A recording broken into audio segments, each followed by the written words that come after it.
अभी की घटनाएं जगन्नाथपुरी में अपने माधव बाबा रहते थे, माधव दास। एक बार माधव दास को अतिसार हो गया, दस्त हो गए, पेट में अजीर्ण रहने लग गया। अब महाराज जी पानी भी पीते तो वो भी नहीं पचता। अब उनको लगा कि हमारी हालत तो बड़ी खराब हो गई है, तो जगन्नाथपुरी से दूर समुद्र के किनारे चले गए। पर माधव दास की दशा देखकर भगवान जगन्नाथ जी से नहीं रहा गया। अब वो कुछ खाते पीते तो वो ज्यों का त्यों निकल जाता। भगवान लोटा लेकर खड़े रहते, उनका स्नान करवाना, उनके गंदे वस्त्र धोना, लंगोट सब भगवान धोते थे महाराज जी। उनका सारा मलमूत्र भगवान साफ करते थे। और सारा मलमूत्र साफ करते। ऐसा करते करते लगभग 2-4 दिन नहीं 15 दिन हो गए। तो एक दिन माधव दास भगवान से कहते हैं, जय जय, आप जगन्नाथ हो, जगत के स्वामी हो। यद्यपि दास का धर्म है कि सदा सर्वदा स्वामी की सेवा करें, सेवा करने का धर्म कर्तव्य तो केवल भैया दास का है, सेवक का है, पर स्वामी ही सेवा कर रहे हैं, स्वामी ही दास बनकर सेवा कर रहे हैं। हे जगन्नाथ, हे प्रभु, हमसे ये अपराध नहीं हो पाएगा। हम कुछ भी देख सकते हैं, पर आप इस हाड़ मांस के शरीर से निकलने वाला ये मलमूत्र का भांड शरीर है, इस मलमूत्र को आप धोएं, आप हमारे कपड़े धोएं, आप हमारा मलमूत्र साफ करें, लंगोट धोएं, आप हमारे लिए भोजन की व्यवस्था करें। ये ऐसी स्थिति, ऐसी दशा है नाथ, हम आपसे हम देख नहीं सकते हैं। तो जगन्नाथ कहते हैं कि माधव बाबा से कहते हैं कि तुम्हारी इच्छा क्या है। माधव दास कहते हैं कि प्रभु हमारी ऐसी तो कोई इच्छा नहीं है, और हमारी एक ही इच्छा है,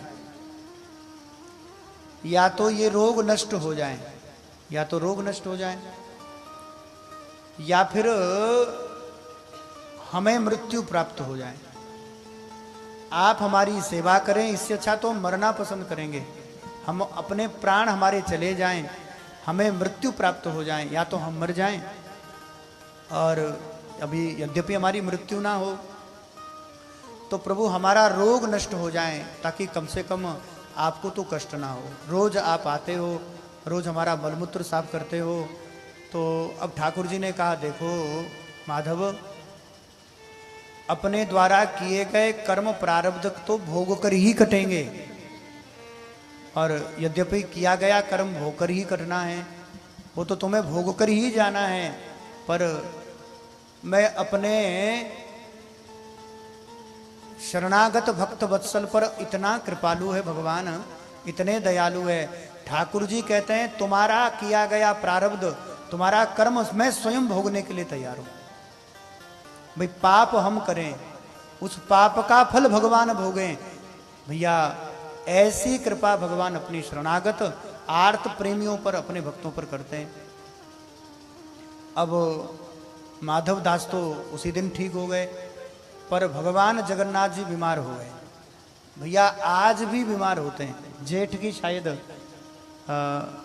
जेठ अमावस से लेकर आषाढ़ी पूर्णिमा तक भगवान बीमार रहते हैं। 15 दिन का प्रारब्ध बचा। ठाकुर जी कहते हैं 15 दिन तुम्हारा और प्रारब्ध बचा है। वो कहते हैं मुझे रोग का भय नहीं है, मुझे कष्ट इसका नहीं है कि मुझे पीड़ा है, मुझे बीमारी हो गई है।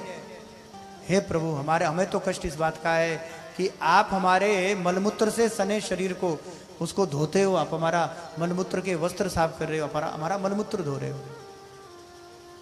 आप सेवक बनकर अपना स्वामित्व छोड़कर, अपनी ठकुराई भूलकर, अपना ईश्वरत्व छोड़कर आप इस सेवक के सेवक बनकर सेवा कर रहे हो। हमें तो इस बात का कष्ट है। और भैया भगवान अपने प्रेमी भक्तों का, बहुत ध्यान से सुनना, अपने प्रेमी भक्तों का जो रोग है, दर्द है, पीड़ा है, कष्ट है वो तो हर ही लेते हैं, पर कर्मजन्य जो प्रारब्ध है उसको भी भगवान भोग लेते हैं। माधव दास के कर्म प्रारब्ध को भोगने वाले ठाकुर जी आज भी भोग रहे हैं। और भीष्म पितामह यही कह रहे हैं, यम मन्यस्य मातुल्यम प्रियम मित्रम संवर्धितम।